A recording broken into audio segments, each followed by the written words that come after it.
الحمد لله رب العالمين والصلاة والسلام على أشرف الأنبياء والمرسلين وعلى آله وأصحابه أجمعين وعلى من تبعهم بإحسان إلى يوم الدين أما بعد أعوذ بالله من الشيطان الرجيم بسم الله الرحمن الرحيم وإذ زين لهم الشيطان أعمالهم وقال لا غالب لكم اليوم من الناس وإني جار لكم فلما تراءت الفئتان نكص على عقبيه وقال إني بريء منكم إني أرى ما لا ترون إني أخاف الله والله شديد العقاب. حاضرین مجلس، ہر قسم کی تعریف اللہ وحدہ لا شریک کے لیے لائق و زیبا ہے کہ اسی کی توفیق سے ہم رمضان جیسے عظیم مہینے سے گزر رہے ہیں. الحمدللہ آج ہم نے تراویح کی نماز میں 18واں پارہ قد افلح کی تلاوت کی ہے اور آپ نے سماعت کیا ہے. اللہ تعالیٰ سے دعا ہے کہ ہمارے اس قیام کو، ہمارے روزوں کو اللہ قبول فرمائے. اللہم آمین. حضرات، آپ جانتے ہیں آج کتواں دن ہے رمضان کا؟ کتنے روزے ہوئے ہیں؟ 17 روزے ہیں. کتنے ہوئے ہیں جی؟ نہیں بولتے ہیں. 17 روزے ہوئے ہیں. 17 یہ وہ دن ہے ہم یاد کرتے ہیں. رمضان کے 17ویں روزے کو 2 ہجری میں ایک معرکہ پیش آیا. حق اور باطل کے درمیان ایک جنگ ہوئی، توحید اور کفر کے درمیان ایک جنگ ہوئی، اہل ایمان اور اہل کفر کے درمیان ایک جنگ ہوئی. پانی کا پانی، دودھ کا دودھ ہو گیا. یہ وہ جنگ ہے جس کا نام ہے جنگ بدر. یہ جنگ 17 رمضان 2 ہجری میں واقع ہوئی. یہ جنگ کا پس منظر کیا ہے؟ یہ جنگ کیسے چھڑ گئی؟ بات یہ ہے کہ ابو سفیان ایک بہت بڑے تاجر انسان ہیں. جب نبی کریم صلی اللہ علیہ وسلم مکہ چھوڑ کر مدینہ آئے، مدینے میں آپ کی طاقت جمع ہو رہی تھی، صحابہ جم رہے تھے، انصاری صحابہ آپ کی مدد کر رہے تھے، تو مشرکین مکہ ایک قافلہ ابو سفیان کے ساتھ جو ہے شام بھیجا اور کہا کہ شام سے جو ہم تجارتی سامان بھیجے ہیں اس سے جو نفع ہوگا، اس سے جو فائدہ ہمیں ملے گا، یہ پورے کا پورا فائدہ جو ہے ہم ہتھیار خریدیں گے. مسلمانوں کے خلاف جو ہے ہم ہتھیار خریدیں گے مسلمانوں سے لڑنے کے لیے. اب یہ بات نبی کریم صلی اللہ علیہ وسلم کو معلوم ہو گئی.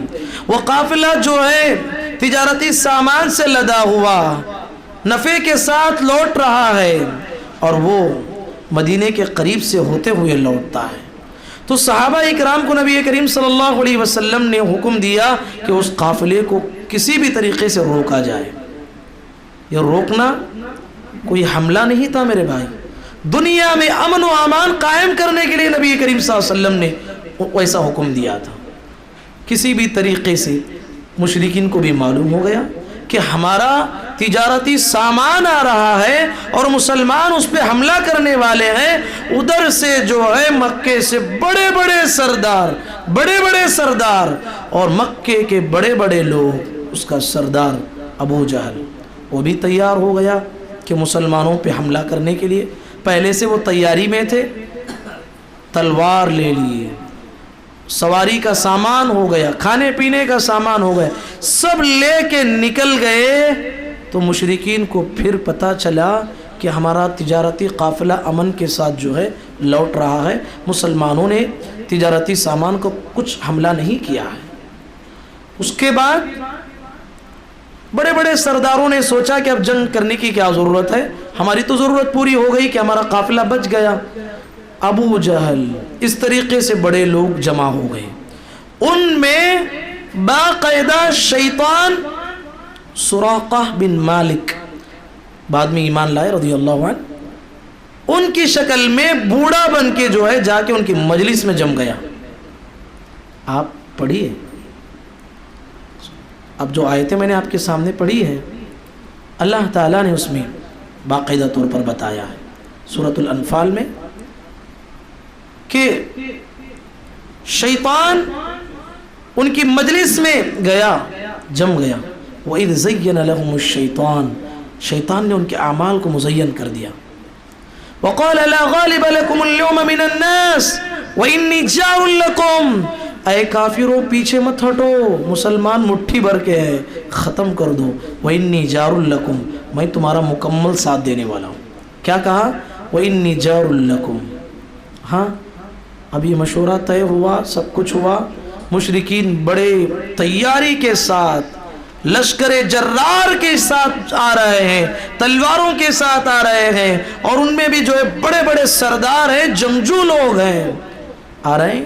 اور ادھر پیارے نبی صلی اللہ علیہ وسلم کو پتہ چلا کہ جو ہے مشرکین لڑنے کے لیے آ رہے ہیں، تو نبی کریم صلی اللہ علیہ وسلم نے خواب میں دیکھا، اذ یریکہم اللہ فی منامک قلیلا، نبی صلی اللہ علیہ وسلم نے خواب میں دیکھا کہ مشرکین بہت کم ہیں۔ صحابہ کو بعد میں نبی صلی اللہ علیہ وسلم نے خواب بتایا کہ اللہ تعالیٰ نے مجھے خواب کے ذریعے سے بتایا کہ مشرکین بہت کم ہیں، ہم لڑیں گے۔ اللہ کا ارادہ تھا کہ یہ جنگ واقع ہو، شیطان کا بھی ارادہ تھا کہ یہ جنگ واقع ہو، اور یہ جنگ واقع ہونے والی ہی تھی۔ نبی کریم صلی اللہ علیہ وسلم سارے صحابہ کو بٹھایا اور سارے صحابہ سے مشورہ کیا، اے میرے صحابہ مشورہ دو، تمہارا کیا مشورہ ہے؟ حضرت ابو بکر رضی اللہ عنہ اٹھے، صحیح بات کہی، اچھی بات کہی، اس بات سے پیارے نبی کو خوشی ہوئی، بیٹھ گئے۔ عمر رضی اللہ عنہ اٹھے، نبی صلی اللہ علیہ وسلم نے پھر مشورہ پوچھا تو عمر رضی اللہ عنہ نے مشورہ دیا، اچھی بات کہی، بیٹھ گئے۔ پھر اس کے بعد نبی صلی اللہ علیہ وسلم نے پھر مشورہ پوچھا، حضرت عبیدہ رضی اللہ عنہ، وہ صحابی اڑ گئے، اللہ کے نبی صلی اللہ علیہ وسلم کو مشورہ دیا، کہا کہ مقداد رضی اللہ عنہ اٹھے، کہا کہ اللہ کے نبی ہم وہ قوم نہیں ہیں کہ موسیٰ علیہ السلام کی قوم نے اپنے پیغمبر سے کہا تھا فَاذْهَبْ أَنْتَ وَرَبُّكَ فَقَاتِلَا إِنَّا هَاهُنَا قَاعِدُونَ، کہا تھا موسیٰ علیہ السلام کی قوم نے اے پیغمبر تم جاؤ اور تمہارا رب جائے، دونوں قتال کریں، تم جب جیت جائیں گے تو ہم پیچھے سے آئیں گے، ایسی قوم نہیں ہم۔ پیارے نبی نے پھر مشورہ کیا، انصاری صحابہ سمجھ گئے، نبی صلی اللہ علیہ وسلم جو ہے انصار میں سے کچھ جواب چاہ رہے ہیں۔ سعد رضی اللہ عنہ انصاری صحابہ میں سے اٹھے، کہا کہ اے اللہ کے نبی میں سمجھ گیا کہ آپ انصاری صحابہ سے مشورہ پوچھ رہے ہیں، ہم سے کچھ جواب چاہ رہے ہیں، اے اللہ کے نبی ہم انصاری صحابہ یہ وہ صحابہ ہیں، اگر آپ ہمیں سمندر میں بھی چھلانگ لگانے کا حکم دے ہم کوئی کیوں کیسے کیا کا سوال نہیں کریں گے، فوراً سمندر میں کودنے کے لیے تیار ہیں۔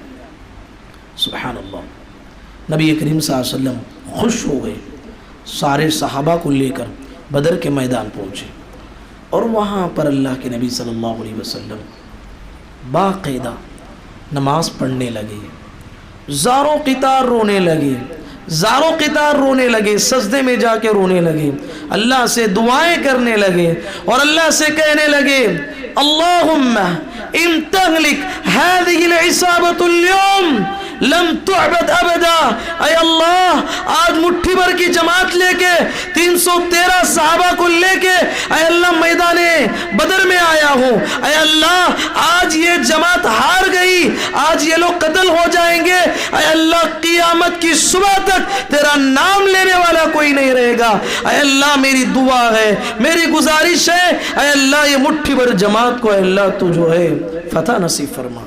رو رہے ہیں، زاروں قطار رو رہے ہیں، یہاں تک کہ آپ کی چادر جو ہے کندھے سے نیچے گر گئی۔ حضرت ابو بکر رضی اللہ عنہ کو جو ہے رحم آ گیا، کہا کہ اللہ کے نبی دعا بس کیجئے، آپ نے اتنا اللہ سے مانگ لیا، اتنا مانگا ہے کہ آپ کا رب آپ سے راضی ہو گیا، ضرور آپ کی مدد کرے گا، کیسے آپ کی مدد نہیں کرے گا۔ پھر اللہ کے نبی صلی اللہ علیہ وسلم اپنے لشکر کو ترتیب دی۔ اس کے بعد مشرکین کی نظر میں بھی جو ہے مسلمانوں کو اللہ کم دکھایا۔ اگر زیادہ دکھتے ہیں تو مشرکین وہیں سے جو ہے پلٹ کے چلے جاتے، کیونکہ انہیں جنگ لڑنے کا کوئی فائدہ نہیں تھا۔ تو اللہ تعالیٰ نے مسلمانوں کو مشرکین کم دکھایا اور مشرکین کو مسلمان کم دکھایا۔ اب دونوں میں جو ہے ایک طرح کا جوش تھا کہ بہت کم ہے، انہیں ختم ہی کر دیں گے، آگے بڑھے۔ تو ادھر سے جو ہے مشرکین عتبہ، شیبہ، ولید کو جو بڑے جنگجو تھے تینوں کو بھیجا۔ ادھر سے نبی کریم صلی اللہ علیہ وسلم، جنگ کی ابتدا اسی طرح ہوتی ہے، ادھر سے مسلمانوں میں سے جو ہے انصاری صحابہ میں سے 3 کو بھیجی۔ وہاں سے جو ہے مشرکین نے پکار کے کہا، اے محمد، یہ لوگ ہمارے برابر کے نہیں ہیں، ان کو پیچھے کر دو، یہ تو مدینے کے رہنے والے ہیں، ہم جنگجو قوم ہیں، ہمارے جو رشتہ دار ہیں جو ہجرت کر کے وہاں پہنچے ہیں انہیں بھیجو مقابلے کے لیے۔ واپس ہو گئے تینوں۔ نبی کریم صلی اللہ علیہ وسلم نے حضرت عبیدہ بن حارث رضی اللہ عنہ، حضرت حمزہ رضی اللہ عنہ، حضرت علی رضی اللہ عنہ کو جو ہے مقابلے کے لیے بھیجا۔ اب جب مقابلہ شروع ہوا، حضرت علی رضی اللہ عنہ، ولید جو ہے ان کے مقابلے میں تھا، ایک ہی وار میں اس کو جو ہے جہنم رسید کر دیا۔ اور ادھر شیبہ کا مقابلہ حمزہ رضی اللہ عنہ سے تھا، حمزہ رضی اللہ عنہ نے بھی جو ہے ایک ہی وار میں اس کو بھی جہنم رسید کر دیا۔ ادھر جو ہے عبیدہ بن حارث رضی اللہ عنہ شیبہ سے لڑ رہے تھے، تو دونوں میں جو ہے جنگ برابر تھی، یہاں تک کہ زخمی ہو گئے عبیدہ رضی اللہ عنہ اور اس کو بھی زخمی کر دیا۔ حضرت حمزہ رضی اللہ عنہ اور حضرت علی رضی اللہ عنہ تو دونوں کو مار چکے تھے، فری تھے، اور دونوں آگے بڑھ کے جو ہے ان کے مقابل کو بھی ختم کر دیا۔ اب تینوں جو ہے مشرکین مکہ کے بڑے بڑے لوگ شہید ہو گئے، مطلب مارے گئے۔ تو مشرکین میں جو ہے بڑا جوش آ گیا، بڑا جذبہ آ گیا، اور وہاں سے جو ہے بڑی جنگ چھڑ گئی۔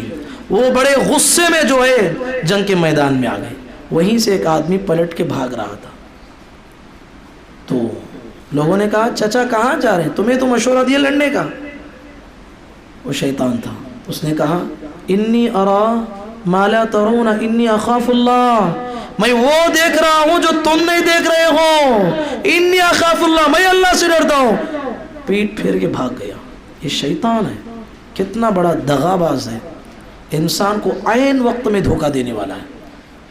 فلما تراءت الفئتان نکص علی عقبیہ، یوڑیوں کے بل پھڑ گئے، پلٹ گیا اور بھاگنے لگا، بھاگ کے چلا گیا۔ اور اللہ تبارک و تعالیٰ کی جانب سے مدد بھی صحابہ کو ملی۔ نبی کریم صلی اللہ علیہ وسلم نے پکار کے کہا، ابو بکر خوش ہو جاؤ، میں دیکھ رہا ہوں کہ آسمان سے جبرائیل اتر رہے ہیں ہماری مدد کے لیے۔ پہلے تو 1000 فرشتے اترے اور بعد میں جو ہے 3000 فرشتے اترے، اور اللہ کے نبی صلی اللہ علیہ وسلم سے کہا گیا کہ جم کے اور صبر کے ساتھ تقوی کے ساتھ رہیں گے، 5000 بھی اتریں گے۔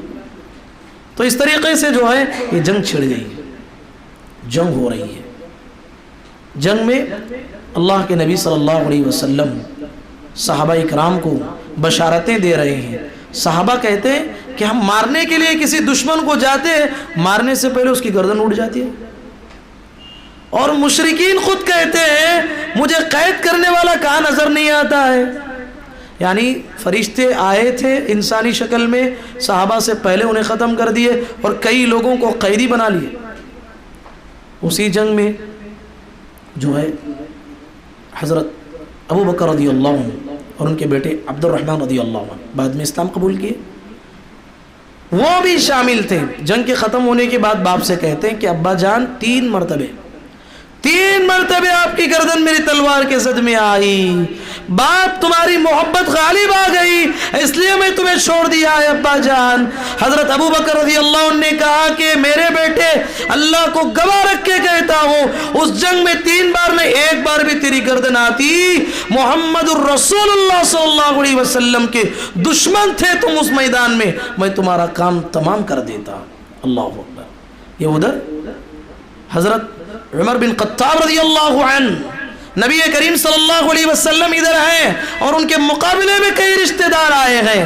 حضرت عمر رضی اللہ تعالی عنہ اپنے چچا کو بھی جو ہے اپنے ماموں کو جو ہے تلوار سے گردن اڑا دیا. کہا کہ مارتے ہوئے ماموں نے کہا بھانجے تم مجھے مار رہے ہو. کہا کہ محمد الرسول اللہ صلی اللہ علیہ وسلم کا میں ہو گیا تم محمد الرسول اللہ صلی اللہ علیہ وسلم کے دشمن ہو گئے. یہاں ماموں باپ بیٹے کا فرق نہیں ہوتا. گردن مار دی. حضرت ابو عبیدہ بن جراح رضی اللہ عنہ امین هذه الامہ ہے, اپنے باپ کو اسی جنگ میں تلوار سے گردن جدا کر دی. سبحان اللہ. یہ صحابہ دین کے لیے سبحان اللہ اپنے رشتہ داروں کو بھی نہیں دیکھا. جو محمد کا نہیں ہوا وہ کسی کا ہو نہیں سکتا, اس لیے انہوں نے اس جنگ میں یہ باتیں بتائی. جنگ ہو رہی تھی, جنگ چھڑ گئی, بڑی گرم چل رہی تھی جنگ. دو بچے عبد الرحمن بن عوف رضی اللہ عنہ کے بازو میں آئے. ایک جو ہے ادھر سے چادر گھسیٹا. کہا کہ چچا کون ہے وہ جو پیارے نبی کو گالی دیتا ہے, اس کو تھوڑا مجھے بتائیے نا. ادھر یہ لڑکا کہا, ادھر سے دوسرا لڑکا ادھر پھر چادر گھسیٹا. کہا کہ چچا وہ کہاں ہے جو محمد الرسول اللہ کو برا بھلا کہتا ہے, گالی دیتا ہے. چچا نے کہا, عبد الرحمن بن عوف نے کہا بیٹے تم کیا کرو گے, وہ بڑا سردار ہے, سپہ سالار ہے, جنگجو ہے, اس کی طاقت کے مقابلے میں تم کیا کرو گے. بیٹوں نے کہا کہ اے چچا جان بتاؤ, ماں نے آج ہمیں نہلا کے بھیجا ہے, تیار کر کے بھیجا ہے, اس لیے بھیجا ہے اور یہ بات بول کے بھیجا ہے بیٹے تم دنیا میں یا تو تم رہنا یا تو وہ رہنا, جا کے کام تمام کر کے آنا. یعنی وہ آدمی جو پیارے نبی کو گالی دیتا ہے اسے مار کے ہی آنا, ورنہ گھر کو لوٹنا نہیں. ماں نے وصیت کی ہے. بتائیے کون تھا وہ؟ ابو جہل. چکر کاٹ رہا تھا میدان کا. تو عبد الرحمن بن عوف نے کہا, معاذ اور معویز نام بتایا جاتا ہے, کہا کہ دیکھو وہی جس کی تمہیں تلاش ہے. صرف اشارہ کرنا تھا. دونوں نے تلوار لی اور سیدھا آگے بڑھا اور ایک اس کی پنڈلی کاٹ دیا, ایک اسے نیچے گرا دیا اور اسے بالکل بری طریقے سے زخمی کر کے تلوار کو لے کے دونوں دوڑتے ہوئے آئے محمد الرسول اللہ صلی اللہ علیہ وسلم کی خدمت میں. کہا کہ اے اللہ کے نبی میں نے ابو جہل کو قتل کیا ہے. دوسرے نے کہا میں نے ابو جہل کو قتل کیا ہے. پیارے نبی صلی اللہ علیہ وسلم نے دونوں کو دیکھ کے مسکراتے ہوئے کہا کہ تم دونوں نے اس امت کہ فرعون کو قتل کیا ہے. عبداللہ بن مسعود کو حکم دیا کہ جاؤ دیکھو کیا بات ہے. جا کر دیکھا گیا تو تڑپ رہا تھا, ابھی جان نہیں نکلی تھی. حضرت عبداللہ بن مسعود رضی اللہ عنہ اس کے سینے پہ پیر رکھے, جو ہے اس کے سر کو پکڑا تو اس نے کہا او کس پہ پیر رکھا ہے دیکھ, کاش مجھے کوئی چرواہا مارتا تو بہتر ہوتا, یہ جنگ میں بچوں کے ہاتھ میں مر رہا ہوں. تو اس طریقے سے جو ہے وہ خود دعا کیا تھا میدان جنگ شروع ہونے سے پہلے. ادھر نبی کریم صلی اللہ علیہ وسلم دعا کر رہے ہیں, ادھر بھی یہ دعا کر رہا ہے, اے اللہ جو حق پہ ہے اسے جتا دے. اس نے یہ خود کہا تھا. تو اللہ تعالیٰ نے اسے بڑی بدترین اور رسوائی کی موت عطا کی. اس طریقے سے یہ جنگ جو ہے بہت زیادہ ہمارے لیے اسباق رکھتی ہے. اس جنگ میں جو ہے بڑے بڑے ظالم, بڑے بڑے سردار, یہ کہیے کہ اللہ کے نبی صلی اللہ علیہ وسلم نے کہا ان سرداروں کو دیکھ کر کہ مکے نے اپنے جگر کے گوشوں کو جو ہے باہر کر دیا ہے, یعنی ہم تک لا کے رکھا ہے. یہاں پر نبی کریم صلی اللہ علیہ وسلم نے دیکھا 70 لوگ مارے گئے, بڑے بڑے سردار سب جو ہے مارے گئے, اور جو ہے اس میں سے 70 قیدی بنا لیے گئے. اللہ کے نبی صلی اللہ علیہ وسلم ان کے پاس گئے, جو مرے ہوئے لوگ تھے کنووں میں پڑے ہوئے تھے.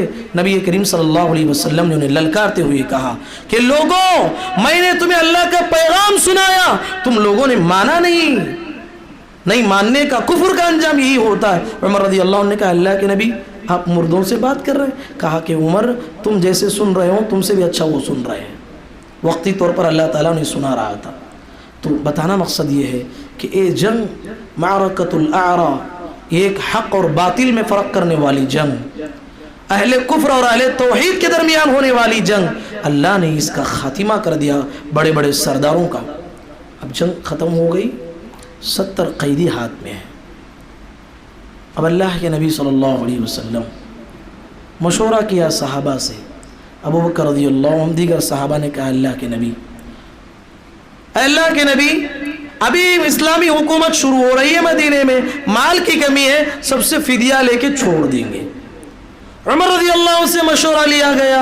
عمر رضی اللہ عنہ نے کہا اللہ کے نبی آپ کی محبت میں بھرپور جذبات میں ہوں، کہا کہ اللہ کے نبی میرا مشورہ یہ ہے میرے رشتہ داروں کو میرے حوالے کرو، ابو بکر کے رشتہ داروں کو ابو بکر کے حوالے کر دو، عثمان کے رشتہ داروں کو عثمان کے حوالے کر دو، ہر ایک تلوار لے کے اپنے رشتہ دار کی گردن مار دے، یہیں پر کفر کا خاتمہ ہو جائے گا۔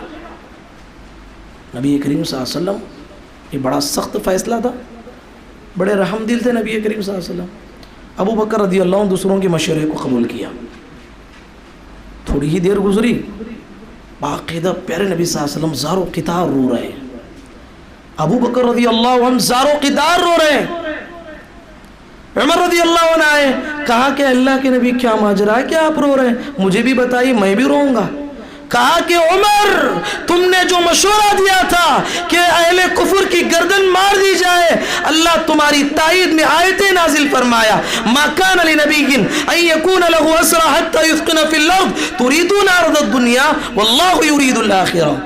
آپ کی تائید میں آیتیں نازل ہو گئی، عرش الہی سے جو ہے تمہارے مشورے کی تائید کی گئی، سبحان اللہ۔ تو یہ تھا واقعہ۔ تو اس طریقے سے اللہ کے نبی صلی اللہ علیہ وسلم نے اسی بات پہ فیصلہ طے کیا تھا کہ فدیہ دیں۔ بہت سارے مشرکین جو ہے مالدار تھے، فدیہ دے دے کے جو ہے اپنے آدمیوں کو لے کے چلے گئے، ان میں سے آپ کے چچا بھی تھے، حضرت عباس رضی اللہ عنہ بھی جو ہے جنگ بدر میں مقابل بھی تھے۔ نبی کریم صلی اللہ علیہ وسلم نے ہر لحاظ سے ان کا خیال کیا، بعد میں ان کو بھی چھوڑ دیا گیا، سب آزاد ہو گئے، ایک بچے ہوئے تھے ابی العاص۔ یہ کون ہے؟ بارک اللہ فیکم، یہ نبی کریم صلی اللہ علیہ وسلم کے داماد ہیں۔ کہا کہ انصاف کا تقاضا یہ ہے میرے دامادوں میں چھوڑوں گا نہیں، آپ سے بھی جو آپ کے خاندان والے مجھے فدیہ دیں گے تبھی چھوڑوں گا۔ اور وہاں حضرت زینب رضی اللہ عنہ جو کہ نبی کریم صلی اللہ علیہ وسلم کی بڑی بیٹی تھی، انہیں پتا چلا کہ میرے شوہر کو جو ہے قید کیا گیا، فدیہ دینا ہے اور کوئی انتظام نہیں ہے، ابھی العاص کے گھر والے بھی کوئی پیسہ اور مال نہیں رکھے ہیں۔ تو حضرت زینب رضی اللہ تعالی عنہ ایک ہار نکال کے جو ہے کپڑے میں لپیٹا اور جو ہے ابی العاص کے بھائی کو دے کے بھیجا، کہہ دو ابا جان سے کہ ہمارے گھر میں اتنا ہی مال ہے، اس کے علاوہ کوئی اور مال نہیں ہے۔ اللہ اکبر۔ جب وہ ابی العاص کے بھائی جو ہے لے کے آئے، نبی کریم صلی اللہ علیہ وسلم کو دیا، کہا کہ آپ کی بیٹی نے دیا ہے، اس کو لے کے جو ہے آپ کی داماد کو رہا کر دیں۔ محمد الرسول اللہ صلی اللہ علیہ وسلم نے اس کپڑے کو کھولا تو دیکھا کہ اس میں ہار ہے، زاروں قطار رونے لگے، زاروں قطار رونے لگے۔ یہ وہ ہار تھا جو ہار کے حضرت خدیجۃ الکبریٰ رضی اللہ تعالی عنہ پہن چکی تھی، بیٹے کی شادی میں محبت میں اپنے گلے کا ہار نکال کے جو ہے اپنی بیٹی کو دی تھی۔ کہا کہ بیٹی میں تو بوڑھی ہو چکی ہوں، تمہاری شادی کا موقع ہے، تم یہ پہن لو۔ پیارے نبی کو خدیجہ رضی اللہ عنہا کی یاد آ گئی، زاروں قطار رونے لگے، سارے صحابہ جمع ہو گئے۔ کہا کہ اللہ کے نبی رونے کی ضرورت نہیں، ہم سب متفق ہیں، آپ جو ہے بغیر فدیہ لیے کہ ابی العاص کو چھوڑ دیجئے۔ حضرات یہ انصاف تمہیں کہاں ملے گا؟ یہ انصاف کتاب الہی میں ملے گا، یہ انصاف شریعت محمدی میں ملے گا۔ ایسا انصاف دنیا میں کبھی دیکھا ہے آپ نے کہ اتنا بڑا انصاف اپنا داماد ہوتے ہوئے بھی سبحان اللہ فدیے کے بغیر نہیں چھوڑ رہے؟ یہ انصاف کی اعلیٰ مثال ہے، محمد رسول اللہ صلی اللہ علیہ وسلم نے دنیا میں قائم کیا۔ نبی کریم صلی اللہ علیہ وسلم نے تو جو ہے وہ ہار واپس کر دیا کہ خدیجہ کا ہار میں جو ہے فدیے میں لے نہیں سکتا، اور ابی العاص کے پاس آئے، کہا کہ ابی العاص کیا ایک بات بولتا ہوں، مانو گے کیا؟ میں آپ کو آزاد کرنے والا ہوں۔ کہو کہ میرے استطاعت کے مطابق ہو تو بتائیے، میں جو ہے آپ کی بات ماننے کے لیے تیار ہوں۔ ایک بات ہے، وہ بات کیا ہے؟ ابی العاص تم کافر ہو، میری بیٹی زینب مسلمان ہو چکی ہے، میری بیٹی مسلمان ہو چکی ہے، بس یہی گزارش ہے میری بیٹی کو تم جو ہے چھوڑ دو، یا تو ابھی تم جو ہے اسلام قبول کر لو، وہی نکاح میرے لیے منظور ہے، ورنہ جو ہے میری بیٹی کو تم چھوڑ دو، کیونکہ ایک کافر، ایک مسلم، ایک مشرک ایک مومن کی، مومنہ کی جو ہے نکاح میں نہیں ہو سکتا۔ تو اس طریقے سے جو ہے اللہ کے نبی صلی اللہ علیہ وسلم نے انہیں اس شرط پہ جو ہے رہا کر دیا۔ وہ بھی چلے گئے، جا کے زینب رضی اللہ تعالیٰ عنہ سے مشورہ کیا۔ زینب نے کہا کہ میرے باپ نے جو ہے سچ بات کہی، میں مومنہ ہوں، تم کافر ہو، ہمارا تمہارا جم نہیں سکتا، مشرک اور مومنہ دونوں جو ہے نکاح میں نہیں رہ سکتے۔ تو جو ہے زینب رضی اللہ تعالیٰ عنہ کو چھوڑ دیا گیا۔ ایک ہی چند ہی مدت گزری تھی، پھر ابی العاص نبی کریم صلی اللہ علیہ وسلم کی خدمت میں آئے، اسلام قبول کر لیا، اور اللہ کے نبی صلی اللہ علیہ وسلم اسی مہر کی بنیاد پہ جو ہے انہیں جو ہے اس رشتے کو باقی رکھا، پھر سے نئے سے نکاح پڑھایا، یہی جو ہے مہر جو ہے باقی رکھا۔ تو اس طریقے سے میرے بھائی یہ واقعہ، جنگ بدر کا واقعہ آج ہم یاد کرتے ہیں۔ آج کا وہ دن ہے 17 رمضان، جس میں صحابہ روزے کی حالت میں، بڑی بھوک میں، بڑی پیاس میں، انہوں نے اسلام کی بلندی کے لیے، اسلام کی نشر و اشاعت کے لیے انہوں نے اللہ کے راستے میں قربانیاں دی ہیں۔ سوچنا ذرا یہ ہے کہ میں ہوں اور آپ ہیں، کیا کر رہے ہیں؟ وہ اللہ کے بندے ایسے تھے، اللہ کے راستے میں انہوں نے اپنا خون بہایا۔ گزارش یہ ہے کہ ہم اتنا پسینہ تو بہانے کی کوشش کریں۔ وہ اللہ کے بندے ایسے تھے، اللہ کے راستے میں انہوں نے ہزاروں کلومیٹر سفر کیا جہاد کے لیے، اللہ کے دین کی نشر و اشاعت کے لیے۔ 4 قدم چل کے مسجد کو آنے کی کوشش کریں نماز پڑھنے کے لیے۔ وہ اللہ کے بندے اللہ کے لیے اپنے سر کو گڈا دیا، ہم کم از کم اللہ کے سامنے سر کو جھکائیں۔ اللہ کے بندوں، صحابہ نے جو قربانیاں دی ہیں، صحابہ نے جو دین کے لیے خدمات کی ہیں، دین کے لیے جو تگ و دو کیا ہے، ہمارے لیے بھی ازحد ضروری ہے۔ اس کلمے کے لیے، اس دین کے لیے ہمیں بھی محنت کرنا ہے، کوشش کرنا ہے۔ آج کا وہ دن میرے لیے اور آپ کے لیے بہت بڑا درس دیتا ہے۔ یہ مختصر انداز میں نے آپ کے سامنے بیان کیا ہے، تفصیلات اور بھی ہیں، آپ پڑھ سکتے ہیں، علماء کے بیانات بھی سن سکتے ہیں۔ جنگ بدر کے تعلق سے ہمارے لیے جس میں بڑے اسباق ہیں، نصیحتیں ہیں، اللہ تعالیٰ سے دعا ہے کہ اللہ تعالیٰ کہنے والے کو، سننے والوں کو، پروردگار ہم تمام کو، ہم نے آج جو کچھ واقعات سنے ہیں، پروردگار ہمیں اپنے ایمان کو تازہ کرنے کی توفیق نصیب فرما۔ پروردگار ہمیں صحابہ اکرام رضوان اللہ علیہ مجمعین کے نقش قدم پر چلنے کی توفیق نصیب فرما۔ پروردگار ہمیں محمد الرسول اللہ صلی اللہ علیہ وسلم کے رفاقت جنت میں نصیب فرما۔ اللہم آمین، وآخر دعوانا ان الحمدللہ رب العالمین۔ سبحانک اللہم وبحمدک، اشہد ان لا الہ الا انت، استغفرک واتوب الیک۔ السلام علیکم ورحمۃ اللہ وبرکاتہ۔